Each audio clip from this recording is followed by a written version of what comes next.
we object to the NHIA 20% allocation to the trust. But would government think about COVID levy? I would think that coming into government and promising before election is one thing.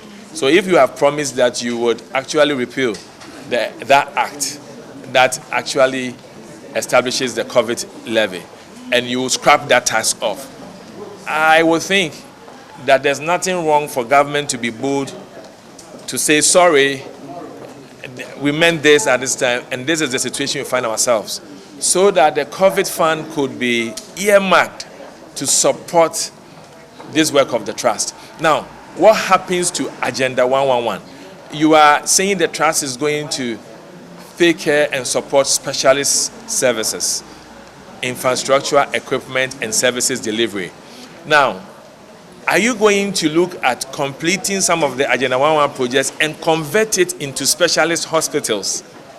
That also, we need clarity, so that if government would convert some of the Agenda 111 hospitals into specialist hospitals with that clarity of what diseases it takes care of, that would help.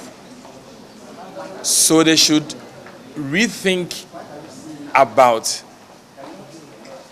that amorphous position or that competing position between the trust and the NHIA, and how it will affect the Ghanaian seeking health care in that time of need.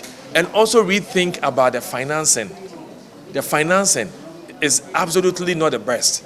20% from the NHIA is not the best. It's not the best. It's not sustainable. But if they will look at COVID levy and what is coming from COVID as a means of financing the trust activity, when you have the clarity in the operations of the trust, that would really mean good to the Ghanaian.